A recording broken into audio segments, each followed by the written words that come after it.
Welcome to the Soccer Coaching Podcast, brought to you in association with our friends at Soccer Coach Weekly, reflecting our shared ambition to help coaches have the most effective, enjoyable and successful coaching journey for them and their players. We hope you enjoyed this episode and thanks for listening.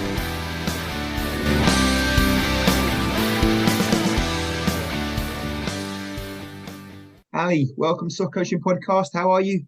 Hi Scott, thanks for having me. I'm very well, thanks. How are you? I'm very good too. Thank you very much. We've had a very brief chat. It's mid-World Cup and we're catching a bit of the games and stuff like that. So it's all quite exciting. Are you enjoying the World Cup so far? Yeah, World Cup fever, isn't it? It's a funny one because of all the issues surrounding this particular World Cup. I'd said to sort of friends, "Oh, I'm just going to watch the England games. I'm only going to watch the England games." Obviously, with me, You haven't missed a kick yet, have you? Had them all on in the background because I can't. I've loved this game since, I could walk. So it's hard to miss out on it, really. Well, and it's every 4 years, right? And that kind of, it's whatever the reasons and the other things going on behind the scenes, it's hard to kind of just forfeit something that you're passionate about. And when it comes along every 4 years, you've got to embrace it and make the most of it. And hopefully, look, we won't get into politics today, but hopefully, the conversation gets generated from all this stuff is a positive thing regardless, and the football's alongside that. So definitely. Brilliant. I won't ask you who you pick, or maybe I'll ask it at the end who thinks going to win the World Cup. So I'll leave that one with you. We'll do that one at the end. And thank you so much for agreeing to come on the podcast. Number one, we don't get enough women on the show. We try, we do honestly do, but it just seems to be harder to get hold of girls to come on the show. So thank you so much for agreeing to do it. But also, I've kind of followed things you've been doing, maybe the last 18 months or so, maybe longer than actually, because you've been on other podcasts. I've seen some of the stuff you've been in coaching-wise, and you've got a really interesting journey, and obviously slightly perspective to some, I'm sure. And also, I think you're at quite an interesting point maybe in your journey right now as well, which might be interesting to talk about. Before we kind of get into the conversation about your journey, just a bit about the background and maybe kind of what you've done up to maybe the last 6 months or so. So yeah, I am of the generation that was told you're not allowed to play football because you're a girl. So unfortunately, I never really had much of a playing career, as it were. I did play a little bit of Sunday league as I was approaching my 30s, which felt at least a decade too late on my knees. But there we are, I gave it a go. And while I was coaching, it was actually then that I got offered a free place on a level 1 to coach football. And so I thought, you know what, let's go and see what that's about. Up until that point, I genuinely had no intention of becoming a football coach. I'd never considered it. And I went along to the level 1. This was a while ago now. It's like 2013, 2014. And I thought this was the old level 1 for anyone listening. So the FA, thankfully, have revised their coach education quite a lot in the last few years. But I thought it was interesting. I thought it was useful in terms of safeguarding, but it didn't really give me much in terms of football specific coaching.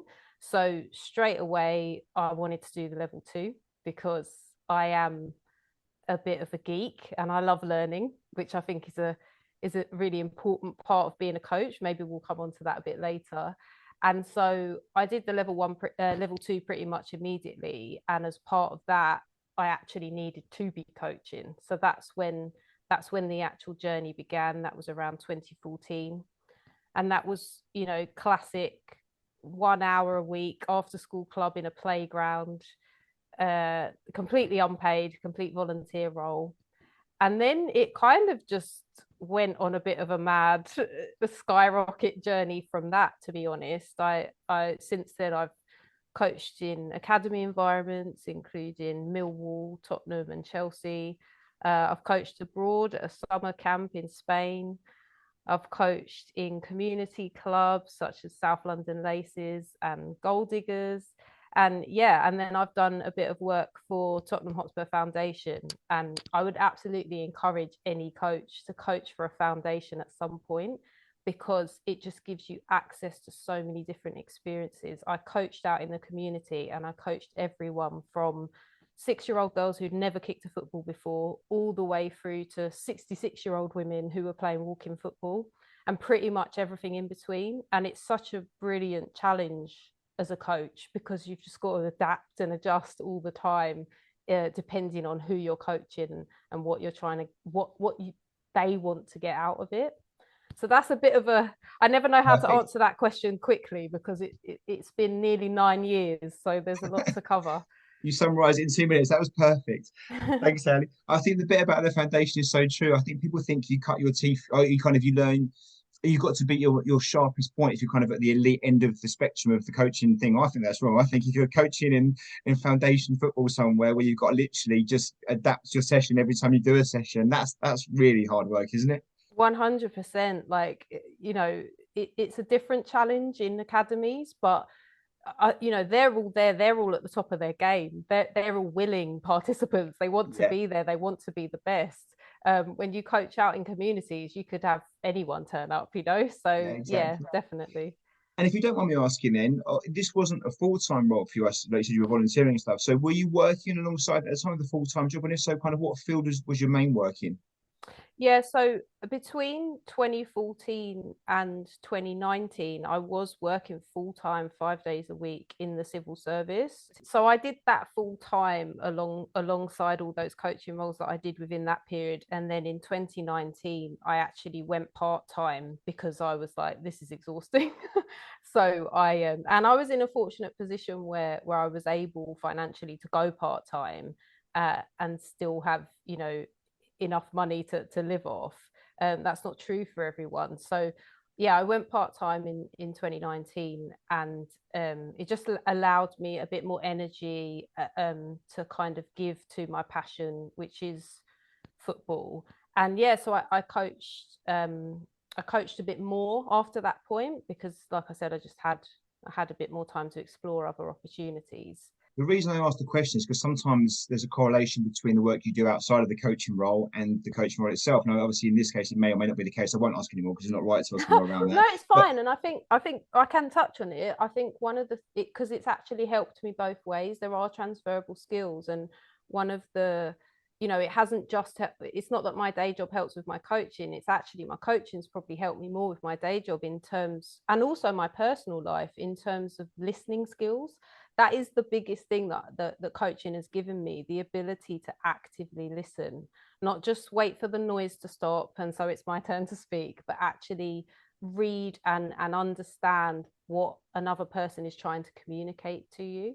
that's such a good point, Ali, because I always think about like the role that someone does in their full-time work, how they might support their coaching. And often if you've got an educational background or something like that, it can be a massive help. I'm not saying it makes you a wonderful coach, but it can certainly help because you understand how education works and child development. But I've never thought about it the other way around. And it's so true, right? You learn so much doing this job, even as a volunteer parent coach, you learn so much. And that can certainly go back into the workplace and your personal life and like as a parent as well and things like that. So it's a great observation.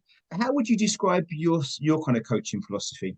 Yeah, so it's a funny one because when I started my UEFA B license, as part of that course, you're encouraged to think about your philosophy. So your sort of your team's playing philosophy, but also more personally your coaching approach. I've got into not arguments but heated debates with some academics around calling it a philosophy because strictly it isn't a philosophy. So so I've learned from that and I now call it a coaching approach. But mine is built around kind of three key pillars, I guess, and they are engage, educate, and empower. And for me, that's just about if I'm going to teach someone something, because that's what sports coaching is, right? It's about teaching someone how to do something. And if I'm going to do that, the best way, in my opinion, to do that is to do it in a way that the learner understands. So it might not be the approach that you're most comfortable with as a coach, but actually, it's not about you as a coach, it's about the learner. And so, in order for me to even begin to understand the best approach for the player, i.e., the learner, I need to I need to know them. And so that's why engage is such a massive part of my coaching. I need to get to know you. I need to get to know you on a level that kind of you're comfortable with. And therefore, I can start to educate you in ways that are meaningful to you and make sense to you. And then that empowers all of us. That empowers the players on the pitch to go and carry out their role as players, but it also empowers me as a coach and a person to know that I've helped someone and I've made a difference in their journey. And it might just be, some of those sessions I've done, I've only seen that player once in their whole lives, and it's a taster session, and then for whatever reason I might never see them again. But it's always been really important to me as a coach that I have a positive impact, even if it's only for 1 hour in a person's life. I need to make sure that it's been positive. we get lots of feedback from coaches listening to the podcast, and a lot of my volunteers, working with grassroots clubs, some of the academy as well. And one of the often things we hear is about frustration and how the players just aren't getting it. Do you think that's maybe because of what you said at the beginning there? Or actually, sometimes as coaches, we come of it from like the way that we would learn and want to learn and face a task without thinking, okay, what's actually going to work for our players individually and collectively? Do you think that's part of maybe we get frustrated? Yeah, absolutely. And as someone who has worked pretty much across that pyramid in terms of I've worked in grassroots and I've worked in academies, I've seen that in all coaches as well. It's not, and I've been guilty of it myself at times as well. And we get frustrated and we're like, why aren't the players getting it? But I think in that moment, that's where you really have to catch yourself as a coach and go, hang on a minute, let me turn this around on me. Because what I'm saying in that moment is they are not understanding what I am saying to them. So is that about them or is that about me and how I'm delivering that information? And I think, yeah, it's just really important as well to remember that we're all people. The players are people, the coaches are people. Everyone has an off day. Everyone gets tired. Everyone gets hungry. Everyone gets hangry. And like Yep. yeah, and we have to build all of that in, and learning's hard, right? I think we forget this as adults because I'm quite an academic person and I've got a bit of a thirst for knowledge and understanding. So I'm always trying to learn something new. But in our general day to day, we're never going to have that intense experience like we did at school, where we spent like most of the day having to learn something and be out of our comfort zone. And then you turn up to a football session in the evening where you're tired from that learning. Even if you're not physically tired, you're mentally tired from that learning you've been doing all day. And now there's this coach shouting new stuff at you Yeah. but for whatever reason you don't get in that moment. So I think patience is just such a massive part of any teaching. Well, we'll come on to some characteristics in a minute, if that's okay. But I just wondered as well, that you saw quite a wide spectrum. Do you have a favorite kind of age group or phase that you like coaching? Yeah, so I actually prefer coaching preteen and teenagers, which I think must sound mad. Like I don't actually have any children, and sometimes when I say I love coaching preteen and teenagers, I'm thinking, no, you don't. But I do. I genuinely do. I have coached adults before, and I didn't. It was okay, but I preferred coaching children. Um, and there's something about that kind of preteen moving into teenage that I just think, especially for female players, because I have coached males, but I've predominantly coached females. And I think there is so much going on socially, physically, emotionally. And it, it's just a joy to give them an outlet for some of that and just be like, let's just have some fun and kick the ball about and let that rage out or whatever, whatever it is you're feeling in that moment. Let's channel that in a positive way. Do you think that's because you can have the empathy there? You just feel like you can relate to that age group and at that stage. Is it that why it's something that you can feel like you can maybe speak their language Yeah. and understand where they're coming from? Yeah, I mean, I guess so. I mean, it's been a while, like I'm nearly 40, so it's been a while since I was a teenager. But in terms of especially from the female perspective, like, yeah, I absolutely remember what that's like. It's like I've been in environments before where, if you're coaching like 12-year-olds and they'll start to they might have a session where you think what's going on there, and something will go in my head and I'll go and speak to the mum afterwards and I'll say, has she started her period recently, like has she had her first ever period? And they're like, Ali, absolutely, I was going to come and talk to you about it. And I think, yeah, I guess I can have that understanding of something shifted here, something's different.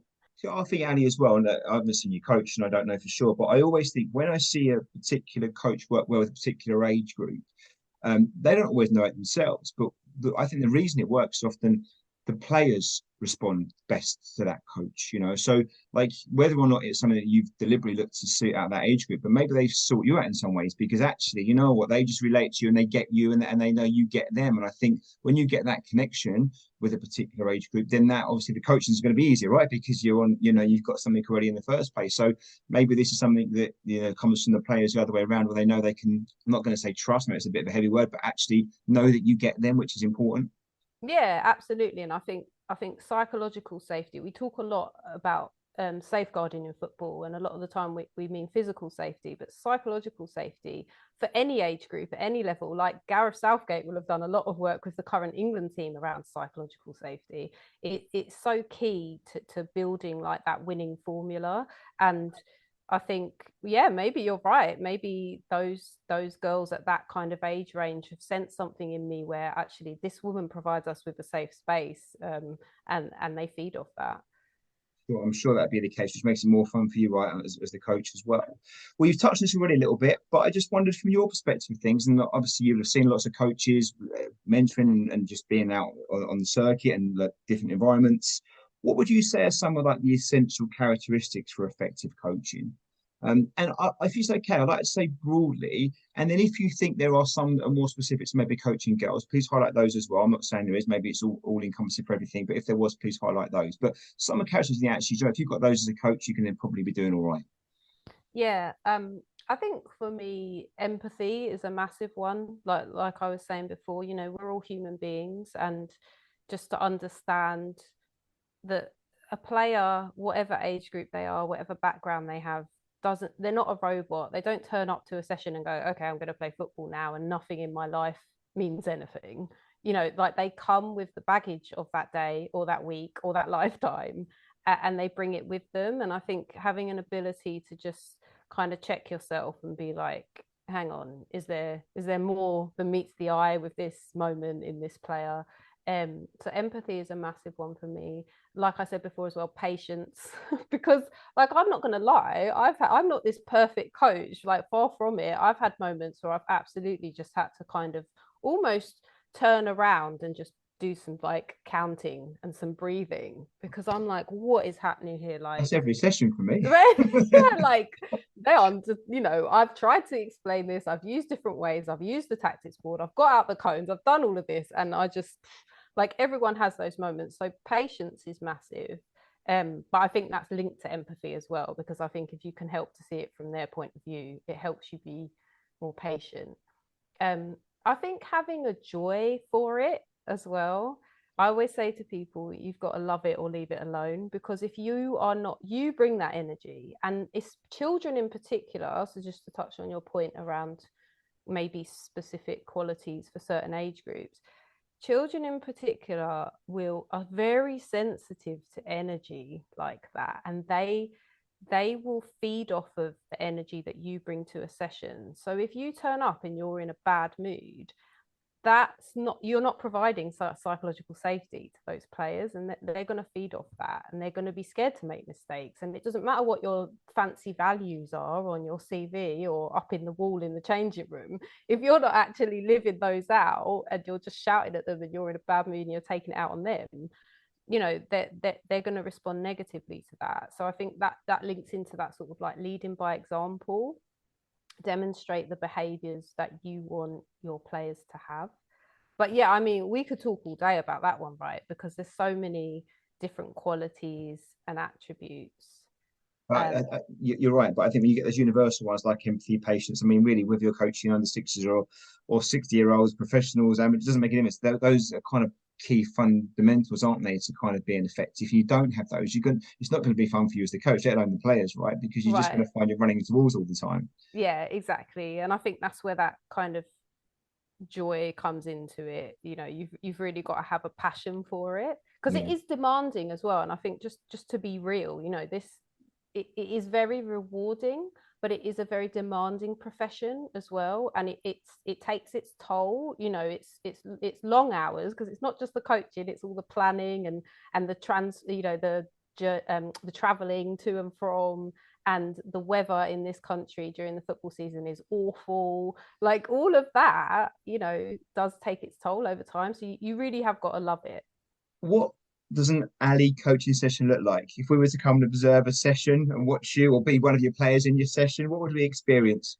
Oh gosh, I've had to wear GoPros before, in like when I'm being kind of watched for in situ visits and stuff like that, You and could I'm like, completely lie now and just make up and say yeah, how I'm wonderful it like, is. well, No it's one's going to obvious. know. Just say anything you want. Yeah, it's obviously fabulous every single time. Um, I think I guess what I like to imagine, um, is that I'm quite a straightforward. My sessions are simple. They are not. I don't, everyone overcomplicates this sport, and it kind of does my head in a bit because I think it just gets everyone in a mess. Um, so I don't have a billion cones. I don't, like it's a very simple session design. Because for me, I think it's important as well, and especially to anyone listening who's maybe thinking about taking up coaching or is very early on in their journey. Like I have had to learn how to teach this sport because I wasn't taught it.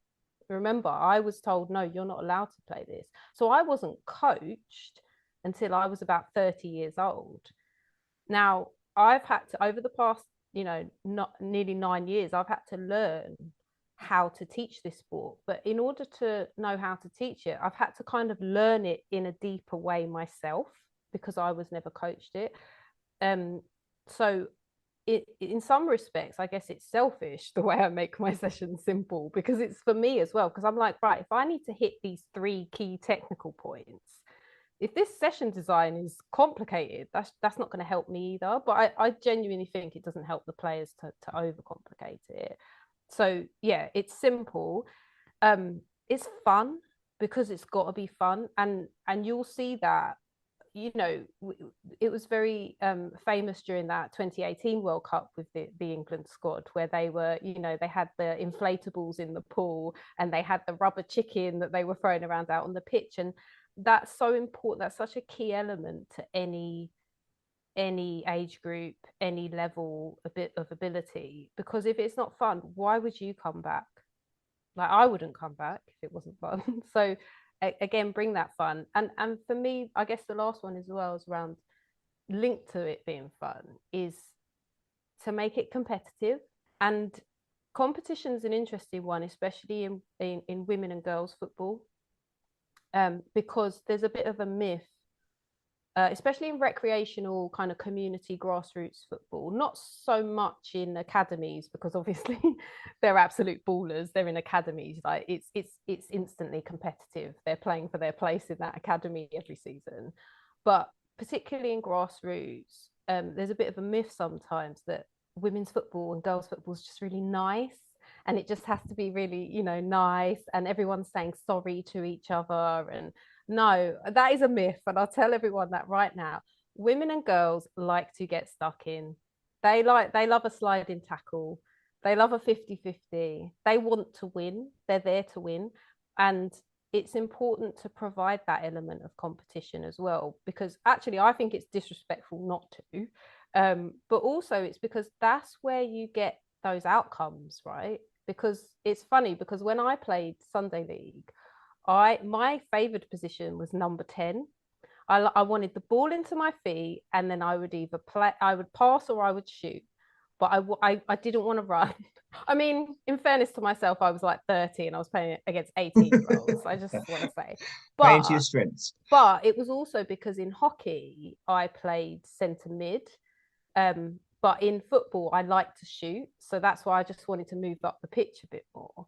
But that was my natural sort of play the ball into me and I will be a playmaker or I'll shoot.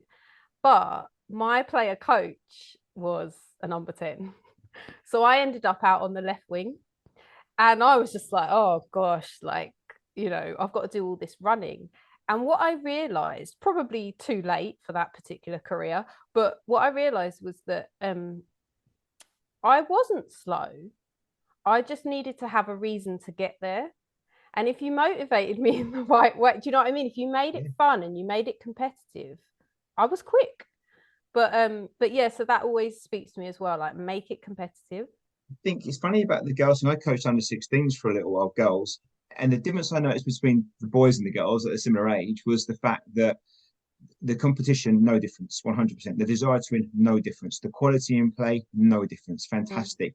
Actually, some of the girls were above some of the boys for sure. Coachability, I think the girls done better than the boys in that one.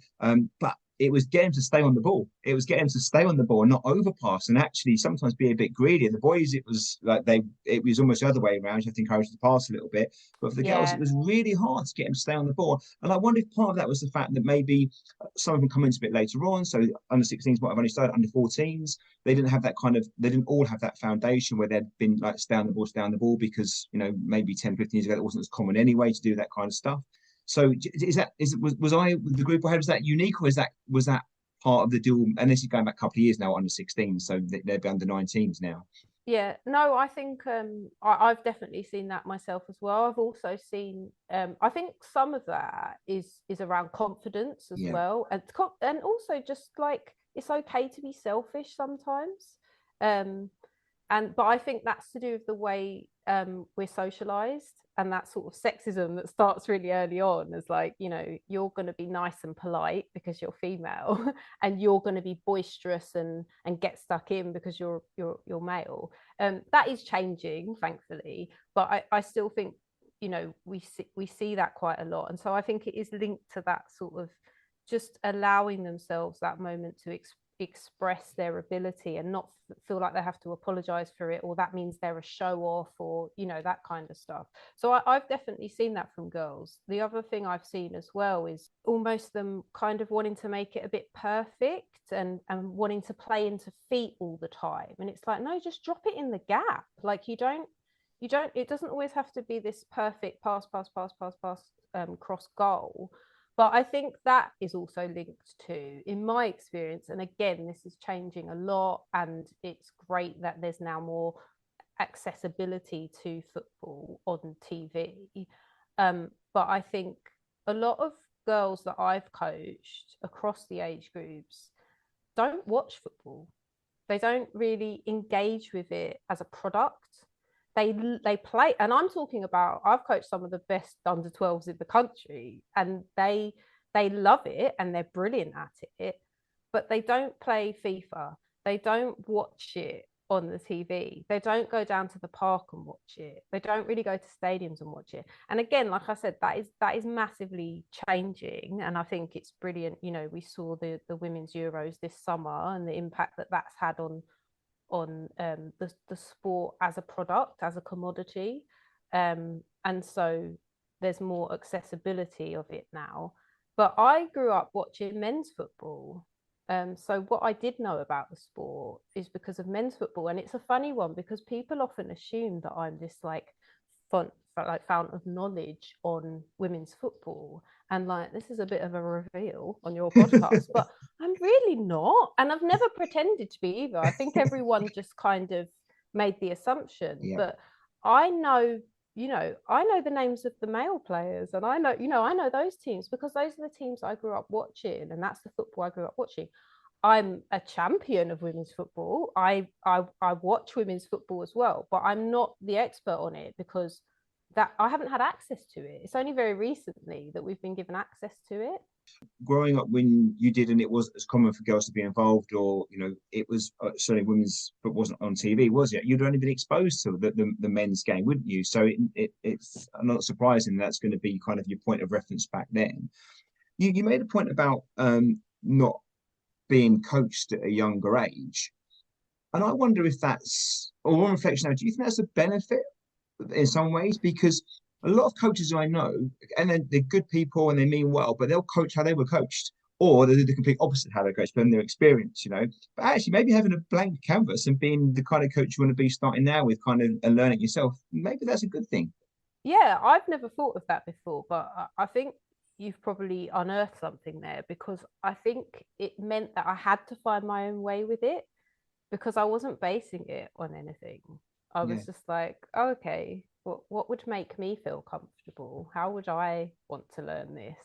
And then also, like I said, just being like actively listening, and not just listening to the sound of someone speaking, but also their body language. What are they telling me about how they're understanding or not understanding what I'm saying to them? And I think one of the things that I always took from the short period of time that I did play Sunday League was that I was absolutely that player who the coach would explain the session like just by saying it with words, and be like, so we're going to do this and you're going to go there and then that ball's going to get played in here and this is going to happen. Okay. Any questions? And I'd be like, No idea what you said, but I'm not brave no, enough to ask a yeah, question. like Yeah. no. But all, you know what? Not even that. It wasn't even a confidence thing. It was, I don't learn in that way. So I don't know if I've got any Yeah. questions because I just haven't understood it at all. Like my only Yeah. question would be like, could you explain it again, or could you explain it a Which different probably way? won't help anyway. You have to go and do it, Yeah. right? And see what So happens. we'd start and I'd sort of watch it and I'd see the pictures and I'd go, oh, okay, you want me there and I need to pass there. And then that's how I'd learn. So I definitely took that into my coaching because, and I would do it as well. I'd stand there with a tactics board and I'd explain the session and I'd immediately be able to pick out the players that were basically me in the group in front of me, who I'm thinking, you haven't got a clue. And I'd always I'd say it to the whole group, but I'd look at them and go, but anyway, we're going to go and give it a run through and we're going to do it in slow motion. And then you let me know if you get it or not. Because, you know, you've got all these different learners standing in front of you and you need to give all of them the best chance of understanding it. You've done your level one back in 2013, so we're getting on to 10 years now of being in the coaching world. I wondered, and you've obviously coached in different environments. I'm wondering what you would consider as maybe what you would think, in your opinion, one of your some of your successes that you've had on that journey so far. Yeah, it's an interesting one, success, isn't it? We always say define success, but I think for me, because there are, you know, there've been some trophies won, there's been some awards won, and all of that's lovely. But I think for me, and possibly because of how I came into the sport and having been told no, you can't play it and all of that, I think the biggest success for me is around kind of which I absolutely did not set out to be, but just ending up as a role model and being able to be a very visible role model to say, not just to female players that, yes, this sport is for you and you absolutely can play it, but also to other women who want to coach and be like, look, I did, like, seriously, women, if I can do this and go on the journey that I've been on over the last few years, anyone can, like absolutely anyone can. And so I think, yeah, that's the biggest sense of achievement that I get from it, is just that I did it and that I allowed myself, because this passion has always been inside of me. I have, you know, loved this game my whole life, and I basically allowed myself to invest in that passion and go, okay, well, let's put it front and center and see where it takes us. And it's a great point you make there, and we can lead players. I could see kind of how you can inspire players to be, you know, to become players and want to play the game. I totally get that. But I guess the bigger challenge really here is how do we get more female coaches coaching? Right, that is a much bigger challenge. And even from my experience, the grassroots clubs that I've worked around and stuff like that, the women that do get involved are fantastic. They're brilliant, you know. And it's not that the males aren't and the dads aren't, because they're great. But I think there's just something about the women that get involved where that I think they prioritize the learning and development more than the football, which I think is a great thing, especially at the younger age groups. And it would be great to get more women doing coaching. How do we do that, or what have you got some ideas around ways in which we can improve that so we can get more female coaches? Yeah, I mean, the number one thing is ask them. Like, there's so many environments where it's like, oh, you know, I need some more coaches, but I've asked everyone, I've asked all the dads, and no one's available. And I'm like, right, so you've asked all the dads, like, Yeah. little hint for you there. So, but I think it's interesting because I have just started a sort of part-time role with the FA, as women and girls community champion for London, and they've got these community champions all across the country, and that is completely about exactly this. It's about what they call stepping over the sidelines, and it's about encouraging women. Some of them might be there because they're mums of the players. Some of them might be there because they're older sisters, you know, of the players. But encouraging women to do exactly that and go, actually, you know what? I could do this. There's not really anything that scary about this, and I've got all of these skills already, and they seem quite important here. So why don't I go and give it a go? So there definitely are programs and initiatives in place to increase this workforce. I think what will always be a barrier is that women are predominantly the primary caregiver in any family, whether that's they're caring for the children or they're caring for a sick relative or they're caring for an elderly parent. I'm not saying men don't do any of these things, but percentage wise, these roles often fall to women. And as we know, as coaches, coaching is not like socially friendly in terms of the hours that you have to coach. You know, it's in the evenings, it's on the weekends. And so I think that's why the drive is around, well, if you're going to be standing there anyway, because you've taken your son or your daughter to football, you know, you're already here, you've already given up this travel time, you're standing there. And you know, the one good thing about coaching is at least you can move around a bit more and you're not as cold. But you know, why don't you give it a go?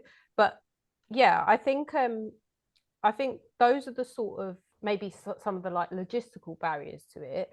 I will say, and having experienced this in all different types of environments, I get a lot of people ask me, "Oh, we really want a female coach here, but like, you know, we can't seem to attract any." And you know, you may have. I'm not saying your environment isn't set up for women. It may well be, but look at that first, because I've coached in environments that are very male dominated, and as a result, they haven't been that nice to be in as a woman. So I think, you know, it's all very well having good intentions, but have you spoken to your other coaches about it? And have you ensured that they're ready to have someone that, and therefore maybe some of the conversations might need to be a bit different, and their banter in inverted commas, and you know, there's lots of things that put women off those environments. So I think there is work to be done, but it is being done. It's great to hear. And I think, I would imagine that often those cases where you've got environments where maybe they're not as friendly or approachable as you might want them to be for female coaches. I don't suppose it's always a conscious thing, is it? It's just people don't really know that they've got that environment, do they? And need someone to come and say, well, look, maybe look at this and think about that, because that might open up a whole new opportunity for you. Yeah, absolutely. And also just things like if you've been coaching and you're used to just doing it by yourself all the time or whatever, it takes a change in approach. It demands you to sort of adapt as a coach. And because otherwise it's so easy for those coaches to then just talk over whoever's come in and is trying to do it. You know, like you need to, if you want more women in these environments, you need to make them, you know, good environments. And actually that benefits everyone. We're not changing the game so that it suits women and doesn't suit men. We're just making it a nicer place for everyone. Well, I think it's great that you highlighted the role model aspects of what you're doing. I mean, I've got that from the work you've done and what I've seen you been over the last couple of years and stuff, and that certainly is the case. And it is lovely winning trophies and getting awards and that kind of thing, which is really, really nice. But if you're going to leave a legacy or make a bigger impact, I mean, that's something to be super proud of. So well done, you. Thank you. But there's no doubt it wouldn't have been plain sailing, and there's no doubt there would be bumps on the road. And again, these things aren't always deliberately put in people's places to make it awkward for them, but it happens. I wonder if you'd be happy to share maybe some of the challenges that you faced over that 10-year journey, because it is tough out there, and it's probably particularly tough being a female coach at times. Is there particular moments you think, oh, that was a wobble for me, and would be happy to talk about some of that stuff maybe? Yeah, definitely. I think I mean I touched on some of it there, as you said, in terms of you know, let's be real. Football is just a microcosm of society. All the ills that we see in wider society, you know, they're no different in football. Unfortunately, they all exist there because people exist in football. So you're going to have the same issues. And so, yeah, I have encountered kind of, you know, sexism and misogyny and some not nice kind of experiences in that respect. I think I had a particularly difficult time when I first started out on my UEFA B license. I actually started my UEFA B in October 2017. and I was only signed off of it January this year. Now, part of that was COVID as well, but actually a big part of it was I had a really difficult experience on that course in terms of, sexual harassment and a kind of an abuse of power, really. And that I almost stopped coaching completely as a result of that experience, because I just thought, you know what, if this was what if this is the enduring battle of a woman in football, like, what, I'm not I'm not going Not to worth put the myself effort. up for this. Yeah. But fortunately, and I have to say, the FA and others were very good, and did take it very seriously and supported me through it. And they gave me kind of all the time in the world to complete my B license, which is kind of why it ended up taking as long as it Yeah. did, because I took them up on the offer. Yeah. Basically, I said I need to step away from that, and I need to. What I really realized that I had to do was I needed to, like, reignite that passion for coaching again, because I'd had it completely taken out from under me. Um, and actually, I mentioned this earlier about coaching for a foundation. That was a big part of that, because when you coach in academies or environments where there's a bit more of a sort of a kind of pressure to win, shall we say, and winning looks different at every age group, but that pressure to win is still there, that pressure to succeed is still there. Again, that pressure can have an impact on you, and I think unfortunately in that moment, like, the two things kind of combined. I wasn't enjoying being in that type of environment, and then I'd had this awful experience on the course. And so I just took a step back from it all, and that's when I started coaching for Spurs Foundation. And that was just lovely, because I started out some of their free taster sessions for girls in the area in North London, and I would be there on a Saturday morning. It was me and another coach, and we would be there on a Saturday morning, come rain or shine, usually rain. And our first session that we did, three girls turned up, just three. It was completely free session. Like, you didn't, like, I'd have given One-to-one anything. coaching is Yeah, perfect. I'd have given anything for that when I was little. And I was like, where are they? And obviously we grew it and grew it and grew it. But it was just like that. All I had, all me and my co-coach, who was a man, all we had to do was just make sure these girls enjoyed kicking the ball about. And that, I can't tell you the joy that it brought me. Like, there was just something so lovely about just being like, you know what, I'm not trying to create the next lioness. I'm not trying to, I'm not trying to hit Yeah. these targets. They just need to have fun with it. It doesn't matter if they fall over the ball like 9 times out of 10. They just got to come away smiling. And they did. And all of them came away smiling every single time. And I think that really helped me go, no, you know what, actually, you do have a talent for this. And this skill set is needed just as much in academies as it is out here in the community. And then that's what drove me to obviously continue with my B license, and finally complete it. And also to take up the opportunity when it came to coach at Chelsea, which, is that I will always be proud of, that, because that is an amazing environment to have been a part of.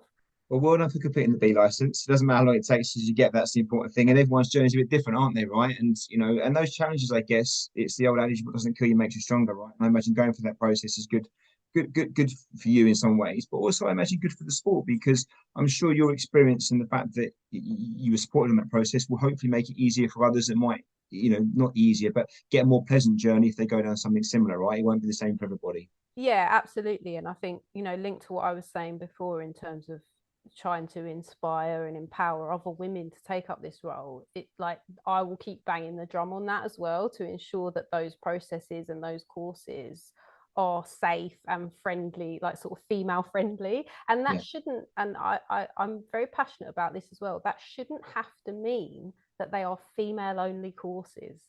Because actually, me personally, like, I grew up playing football with boys, and I'm more than happy to look, because I think the more diverse, in anything we do, the more diverse the group, the better the outcomes for everyone. So I understand that there are lots of women that prefer to go on female only courses, and I think they should be on offer for lots of reasons. But me personally, I want to learn with everyone. it doesn't have to be a female only group, but I need to be safe in that group, right? So yeah, so now I think I'm moving towards, okay, how can we make this a better place for female coaches?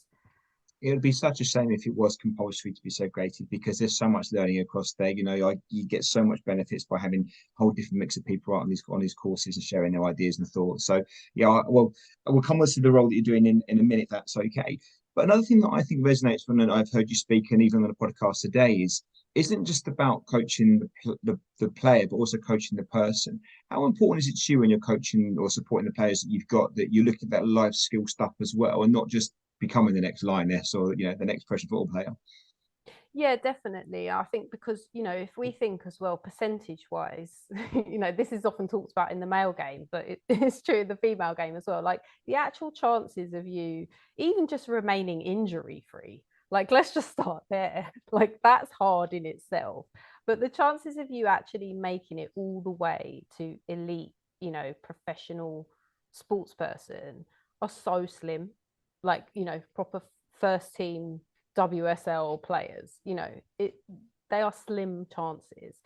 So for me, what I've always said is that my function as a coach, is to teach players how to play this game. But my purpose as a coach is to inspire a lifelong love for the game and leave a legacy of care, because it may well be that actually that one season is the only season you ever have, or that one session is the only session you have, and then it inspires you to go on and play tennis instead, or so it's so important to understand the person and what it is that they want to get out of this experience.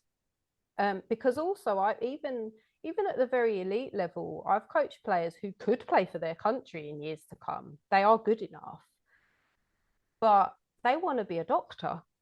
Do you know what? Fair enough. Like, why should you, just because you're brilliant at something doesn't mean that other people's expectations and desires for you should be what you end up doing. I think that's amazing that one day we might have a doctor in this country who also is absolutely amazing at football. Like Yeah. Yeah, and that's right. It's how it should be, right? It should complement the other things going on in life, not be like the only thing you have to do, right? You haven't got to specialize in these things. It can be part of the whole package of you as a person. yeah, And like you said at the beginning, I think some of these things transfer across, don't they? If you're good at learning and you're good at applying yourself and you can show resilience and ownership and responsibility, well, those are the kind of things you might want in a doctor as well as a football player, okay? yeah. And I think it helps you as a coach as well to understand players' motivations and desires for being there, because you then sort of get a bit of an insight into their world, and you're like, okay, well, because equally in recreational football, I've coached a women's team before who some of them were very, like, some of the players I coached in the same session were ex semi-professionals, and some of them had never kicked a ball before in the same, and you get that a lot in community rec football because it is just one session for all. And I knew then, because I knew that about them and I'd had conversations with them as they arrived and as they left and whatever. I know the players that I can go up to and nudge them and be like, where's your left foot gone? Because you're only using your right. Because I know that's too easy for her.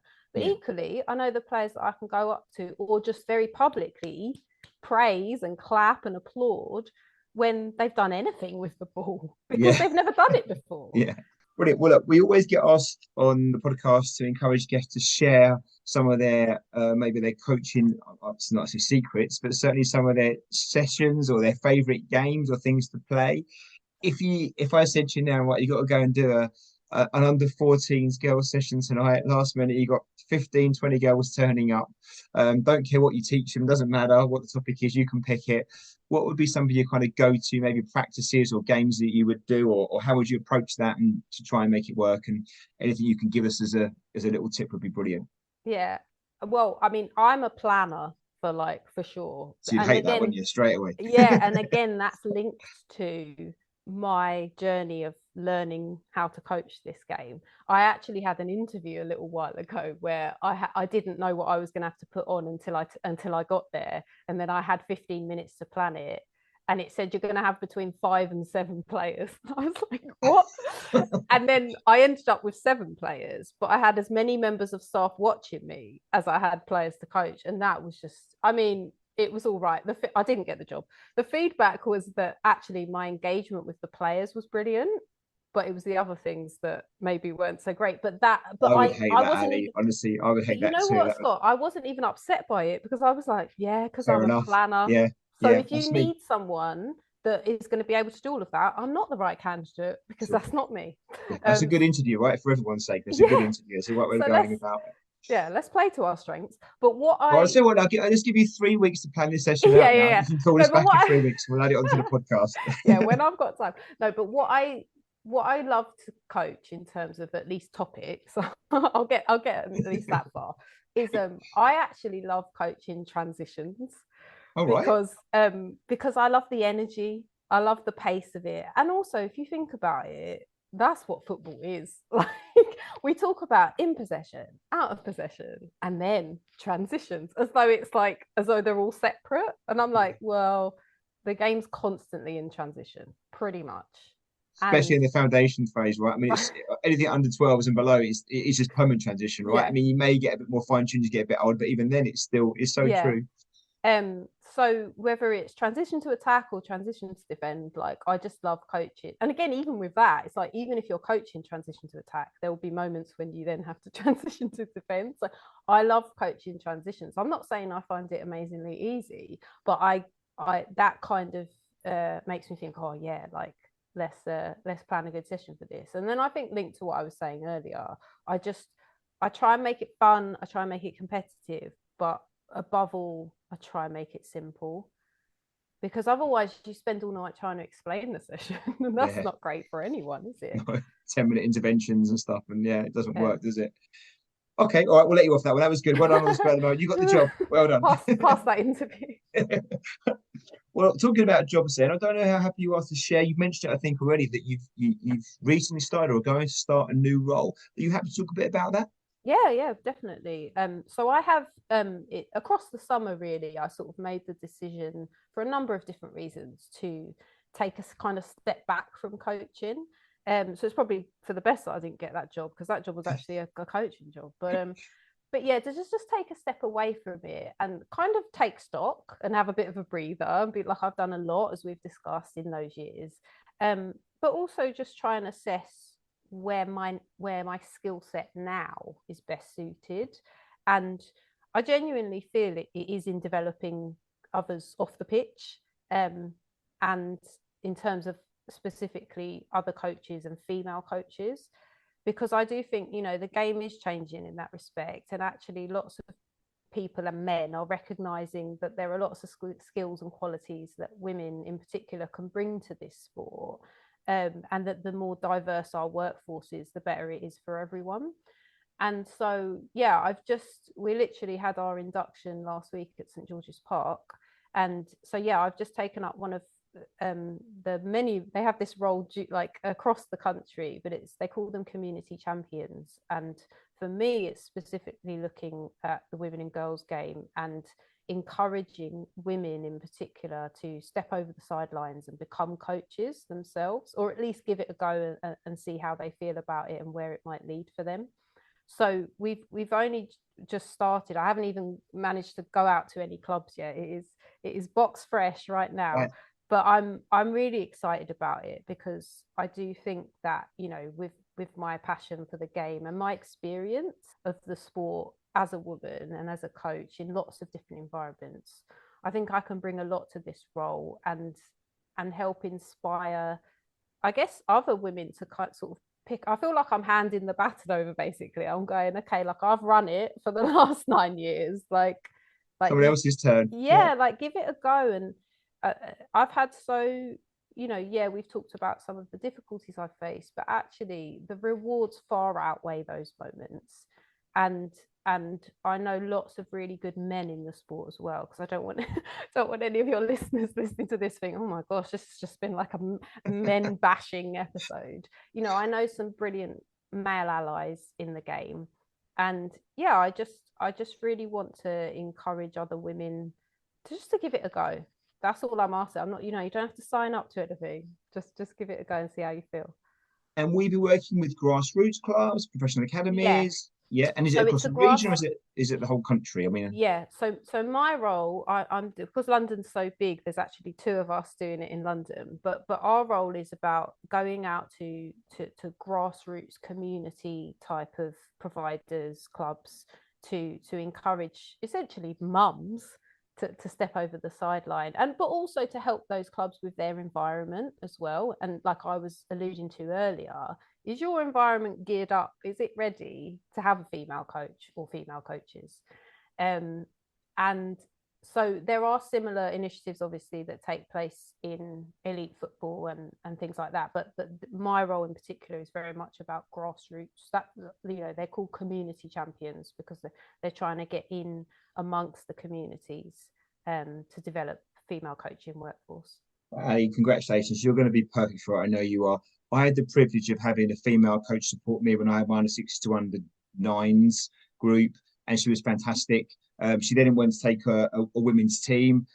She did that. Like you said during the podcast, I think what happened with her, it got harder to do the hours outside of that, but she was brilliant. She was great with the kids. And I would have loved to have someone like you alongside us and supporting us as a club to help us get that off the ground even further and push it more. So great initiative. Fair play to the FA. I think sometimes they get a lot of bad press about certain things, but this is a great initiative and something that's really, really needed, I'm sure. And you're the perfect person for it. So I'm looking forward to hearing about how well it's going. Maybe in 6 months or a year's time, you can update us. But the growth of the game more broadly, well, there's two questions. One, I guess this is going to be that is the growth of the girls and women's game helping with that? I guess it must be, but how much that impacts on their role. Also, are you looking for female coaches to coach female groups, or is it actually, do you know what, just female coaches in the system's great, whether they're coaching men, women, boys, girls, doesn't actually matter. Yeah. So for me, it's really important that we normalize women as coaches in football. Now, whether that's coaching boys or men or girls or women, to me, it doesn't matter because actually, I've often been frustrated by that assumption that if you're a woman, you obviously coach women. And actually, for the majority of my career, that happens to have been true. But I have coached males as well. And I know women who coach their son's team or and so I think it's really important, like I said, that we just normalize women in football in general because we are here, we're good at it. and and like I said, the more diversity we have, the better it is for everyone. So my my ambition is just to increase that female workforce across the sport regardless of who is kicking the ball about on the pitch. And the growth of the game is helping, I guess, with that because I mean it's gone on massively. We've gone from one team in our club maybe 8 years ago. Now I think we've got about 15 girls teams, maybe more now. So it's really growing in a very short space of time, right? Yeah, my heart was warmed the other week because my secondary school, which didn't have football when I was there, so I played hockey at school, and they've got girls teams now in their different year groups, and they won a little competition the other day for my secondary school, and I was just like, oh yeah, and like because it's funny because some of my friends who I went to school with are like, oh, doesn't that just make you feel a bit bitter that like you didn't have any of that? And like obviously there is a part of me that's like, oh, it's just like 30 years too soon, but Better late than never. better late than never. And also like that's I that sort of mentality doesn't Doesn't make progress things. progress. We Yeah. don't, none of us make any progress with that. And also that mentality, like you hold that toxicity, like it just makes you sad. It doesn't actually affect anyone else. So I've dedicated a lot of my time over the last few years to progressing the sport for females, be that on the pitch or off the pitch. And I'm just so joyful when I see all these opportunities. It's a bit like the Lionesses that won in the summer. They were very quick to say, and let's recognise the women who weren't recognised. The first ever England women's team, they didn't get official caps and now they've got them all. And that's brilliant because none of us would be here without the women who came before. So yeah, the growth of the game is massive. And yes, it's overdue, and we could talk about why it took so long and why was it banned in the first place and stuff. But you can't change the past. We can only move forward. And what we have to do now is just not be grateful for the seat at the table, but be like, well, actually, we're here to chair the meeting now. So this is our agenda. Like, let's move. 100%. Oh, well, actually, on that point as well, I think if people don't understand about the history to the women's game in this country, it is a fascinating history, isn't it? Going back to like pre-war, really, and stuff. So you think actually, there's been a turbulent journey, but you can't dwell on the past, and it is about where we move forward. And if we look at how things have changed in the last 5 to 10 years, it's phenomenal, and that's credit to everyone that's been involved and is involved. And I know you're going to play your part in that moving forward, and you already are. So well done, you. Thank you so much, Ali. It's been fantastic. There's one more question for you to answer, that's okay. We ask all our guests this question. If there was one thing you could change about the world of coaching or football, what would that be?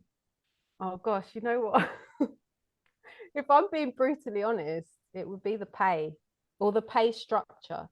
Because to me, it has always been a nonsense that the coach is tasked with inspiring this lifelong love for the game in 6-year-olds are paid, sometimes not paid at all, or are paid the least out of everyone. And that doesn't make any sense to me, because if you don't inspire those kids and coach them properly, you don't have a first team of the future. So if I could change one thing about football for everyone, not just for females or female coaches, but for everyone, it would be the pay structure in coaching.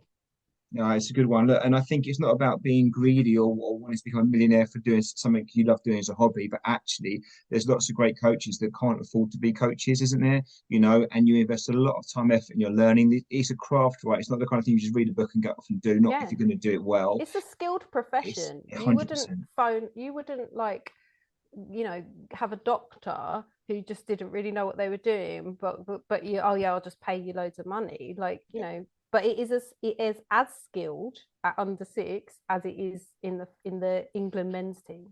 You are a skilled professional and you should be paid accordingly. I like it. We'll take that one. Brilliant. Thank you. Thank you so much for that. I really appreciate your time. Look, if listeners want to find out more about you, the role you're currently doing, and reach out to you, is that possible? And if so, what is the best way of going about it? Yeah, so I'm active on socials, which is how you found me. So so on Twitter, I actually have to always write these down because I've got so many underscores in my because for some strange reason there's other people who coach Ali. I mean, I don't know what they're playing at, to be honest. I'm the You used to get a blue tick. You can get those now, can't you? Oh yeah, but you can't be that person that's paid for one now, can you? They're not cool anymore, are they? So for anyone who's interested, on Twitter, it's @_coach Ali, ALI _. And then on Instagram, there's even more underscores, so brace yourself. It's @_coach _Ali _. And then I'm also on LinkedIn for the more professional amongst us. And I'm Ali Speechly. None of our listeners are very professional. They won't that one. So what was LinkedIn one? LinkedIn's just, if you look up, search Ali Speechly, SPEECHLY. Thanks, Ali. We'll put a link in the show notes as well. We encourage you to read out. Not everyone can see the show notes, so by having it in both places, they've heard it audibly and they can see it in the show notes as well to the links. Thank you so much. Like I don't know, but if it is okay, maybe in 6 months or 12 months time, if you would come back on and maybe if you're allowed to, I hope you'd be okay to kind of share an update on how things are going, how many community clubs are jumping on this, how many women we've got, more coaches now in the game. Would you be happy to do that? Yeah, definitely. And thanks so much for inviting me on. I've genuinely enjoyed the conversation. So thank you. Our pleasure. Thanks, Ali. This episode was brought to you in association with our friends at Soccer Coach Weekly. Established since 2006, Soccer Coach Weekly is a leading source of inspiration and advice for all grassroots coaches. Join thousands of youth soccer coaches just like you, saving time and effort in their goal of having the most effective, enjoyable and successful coaching journey for them and their players. Thanks for listening. I hope you enjoyed the episode.